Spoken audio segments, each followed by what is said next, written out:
Bismillah ar-Rahman ar-Rahim. Welcome back, friends. So we talked about the complement systems in the previous video lecture. If you guys remember, we talked the overview of the complement system, the big picture or the summary of the complement systems. Okay. In the previous video lecture, if you guys remember, we talked that complement system is actually the part of innate immune system. And it is actually the immuno response, and usually it is the humoral immuno response. Okay, we also talked in the previous video lecture, if you guys remember, we talked that this complement system are usually activated against bacteria, virus, fungi, parasites.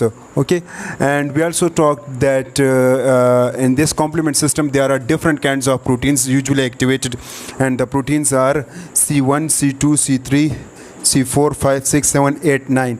Okay, so almost there are 30 proteins are included in this complement system. So okay, so in the previous video lecture we discussed all about the complement system. So here in this video I am just advising you that before going to start the classical pathway or activation of the classical pathway, so you guys need to understand about the overview or the basics of the complement system. If you missed that video lecture, so it is present into my channel, you can watch it. Okay, or don't worry, I will give the link in the description box. So today in this video lecture we are going to talk about the classical pathway. Okay, but before that you guys need to understand about the complement system, the basics of the complement systems. Okay, then come back to this video, then you will get the idea. You will get the idea about the classical pathway. Okay, so let's start. So let me erase this one portion and let me start.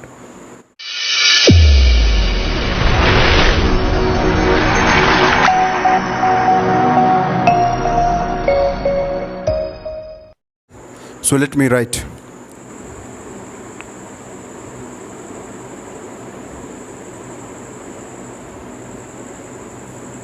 Activation.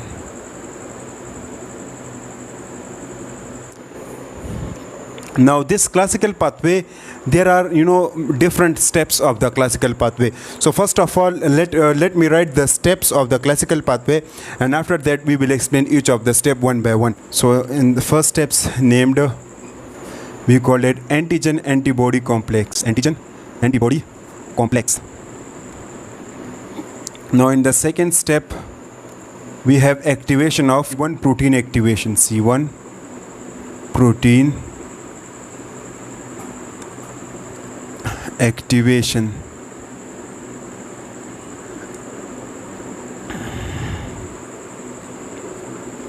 Third, we have C4 protein activation.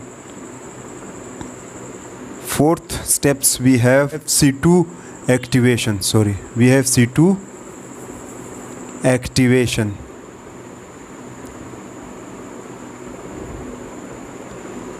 Fifth, we have C3 convertase.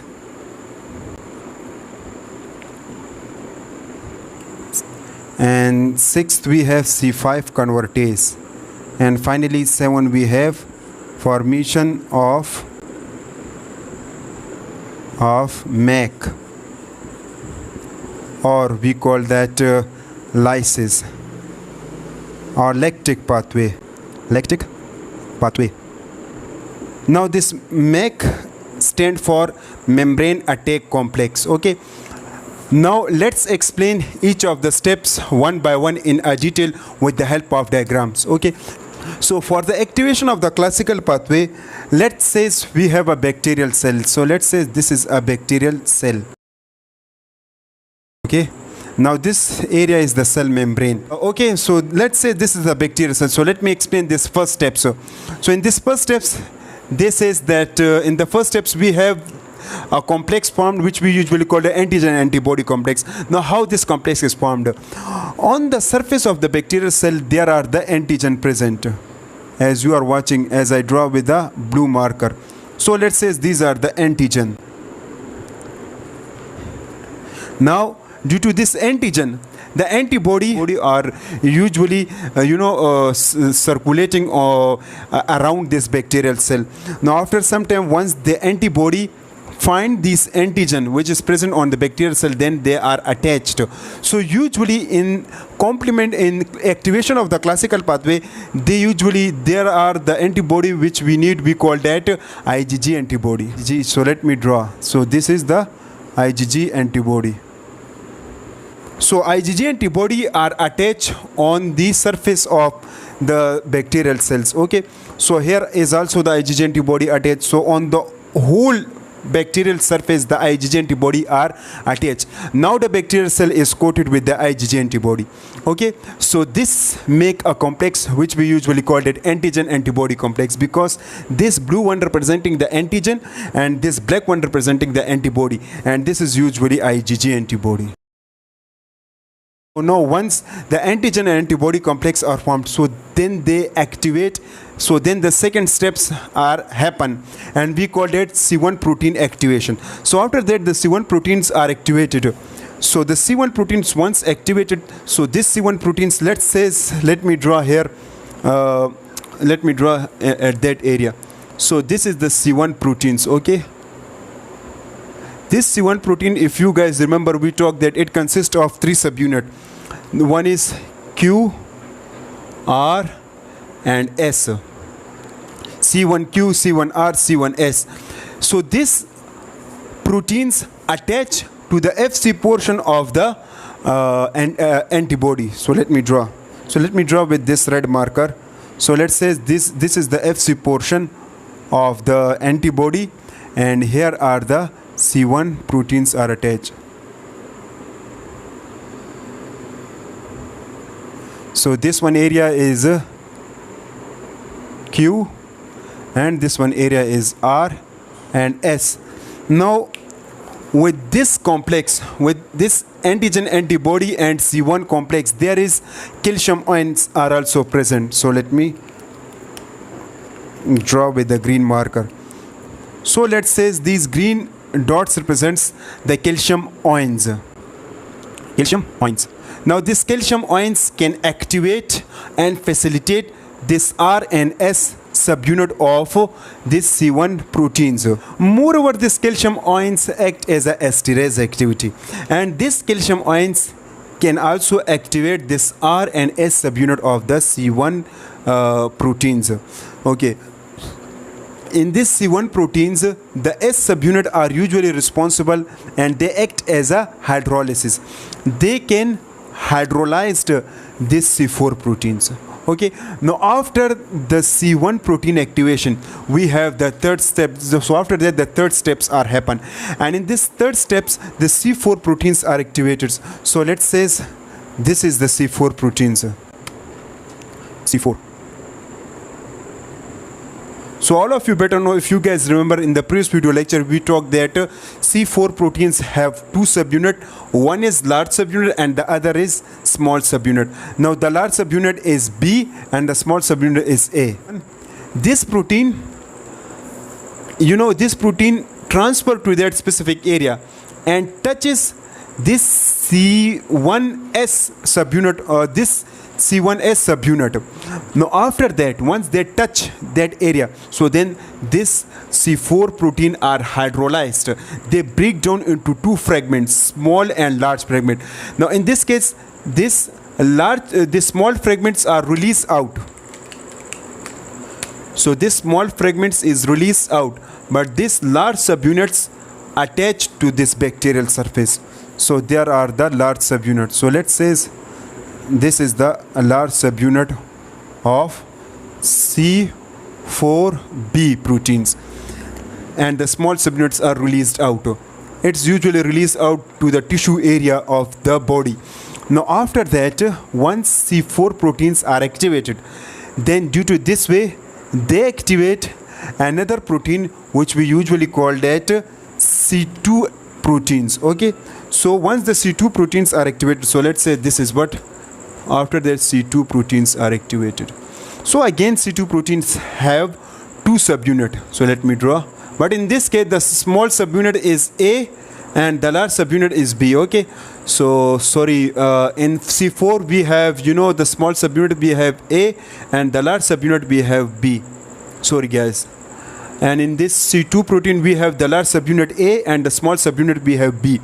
Okay, so this is C4b. Okay, so once the C2 proteins are activated, so then this C2 proteins are touches this C1S subunit, and after that this C2 protein are again divided and hydrolyzed into two fragments, which we called it C2A and C2B. C2A, which is the large subunit, attached to this one area. So let me draw with a green marker. So let's say this is the C2A. So they are attached, and the C2B are released out, which is acting as an anaphylactic toxin. Okay, I will explain it later. So we get a bimolecular complex. So this is the bimolecular complex. Due to this bimolecular complex, we call that C3 convertase. Thus, we can say that after these steps, we get C3 convertase. Now, in C3 convertase, the C3 proteins are activated. So let me draw the C3 protein again here. So C3 proteins are activated. Again, the C3 protein have two subunits. One is large and the other is the small subunit. Okay. Now, when C3 proteins are activated, so then their large subunit are attached and the small subunit are released out. Okay. So let me draw with this blue marker. So this is the C3. Now what actually happened? This C3 protein, the hydrolysis of the C3 proteins are usually happen when these C3 proteins are attached or touches this bimolecular complex. So after that, these C3 proteins are hydrolyzed, or they are divided into two fragments. One is the larger we call that C3B, and the smaller we call that C3A. So this is B and this is A subunit, and this small subunit attach on the bacterial cell.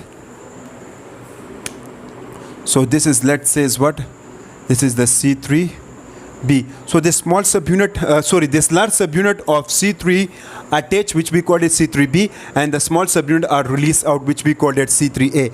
Now after that, we get the trimolecular complex, and we usually call that C3 convertase. Now in C3 convertase, a lot of C3B proteins are attached at that specific area of the bacterial cell. So these are the C3B proteins which are attached on that specific area. Okay. Now at that specific point, what actually happened?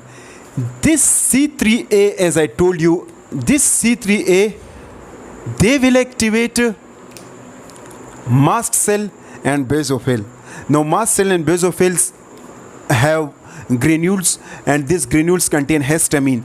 Now histamines are released out, and this histamine act as a vasodilation and smooth muscle contraction. Due to this way, different cells or phagocytic cells are activated at that specific area, and these cells are engulfed by the phagocytes. Okay. Sometimes this process happen, which we call it opsonization, or sometime when this C3B are attached. So after that, this whole complex, as you are watching, this trimolecular complex, which we call a trimolecular complex, they act as a C5 convertase. So the same process are also happen in C5 convertase as in the C3 convertase. In this case, the C5 proteins are activated, and once it is, so let me draw again. We have again larger subunit and the smaller subunit. The larger is B and the smaller is A. Again, the hydrolysis of this C5 protein is possible when they attaches this complex, trimolecular complex. Once they attach or touch this complex, so then this one protein is hydrolyzed or divided into two fragments, in which the smaller subunit is A and the larger subunit is B. The A is again released out and the B is attached. So let me draw with this red marker. So this is, let's say, C5B. Okay. Now here one point that we usually get, that each of the proteins which have the two subunits and each of the protein which are hydrolyzed, so the hydrolysis of each of the protein is possible one to each other. Okay, it means that each of the proteins are hydrolyzed one another. This C1 hydrolyze this C4. This C4 hydrolyze this C2A, this C2 protein. C2 protein hydrolyze C3 protein. C3 protein hydrolyze C5 protein. Okay, so this one process are usually happen. So we get the idea that the hydrolysis of each of the complement protein is possible by one another. Okay, now after that, once C5 proteins are hydrolyzed into two fragments, so the B portion attach and the A portion are released out. Now again in this case, this C5b are attaches on the whole surface of the bacterial cell, okay, which we call that C5 convertase. So now in this case again, this A part, this A portion, take a part in anaphylactic reaction, so they will activate the macrophages and neutrophils.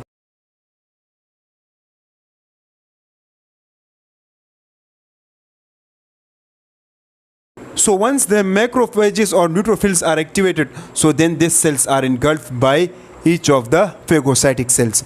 Sometimes this one phenomena happen. Sometimes this C5b just attach and they not activate. Let's suppose they not activate macrophages and neutrophils. Then after that, what actually happen?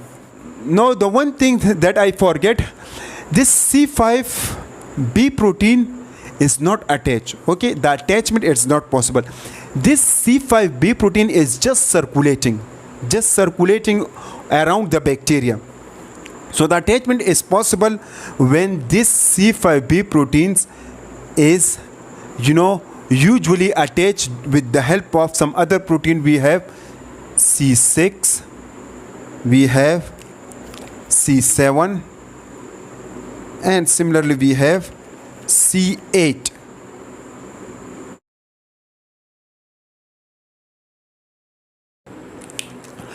Now this one complex is formed, okay, separately. It is not attached with this trimolecular complex. So let's say the trimolecular complex are alone, and this is another complex are formed, which we usually call that MAC. Okay, so now pay attention here. What actually happened in this case, once the C5b protein with each of the protein means C6, C7 and C8, once all the proteins are attached, so they make a complex which we call that MAC. Okay, now what actually happened in this case? In this case, the C8 are transmembrane activity. They can embed these one proteins inside the cell.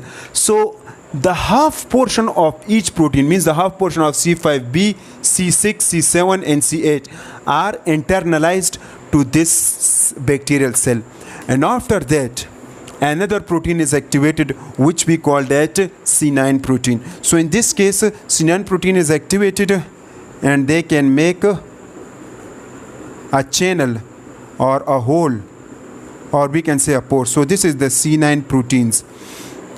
So we can say that due to this is called, this complex is called as MAC. MAC is stand for, as I told you, that membrane attack complex.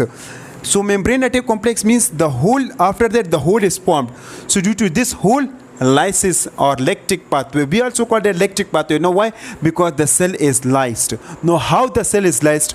Now remember, the molecule which is present inside the bacteria or the ingredient which is present inside the bacteria will be released out through these pores. So due to this way, the bacteria are shrink and die. Sometimes what actually happen, the ions, water and the osmotic molecules which are present outside the bacteria will be get internalized.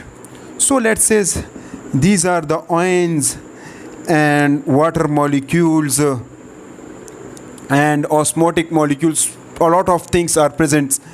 These molecules are get internalized. Sometimes this one happen, sometimes this process happen, that these molecules are get internalized through these pores.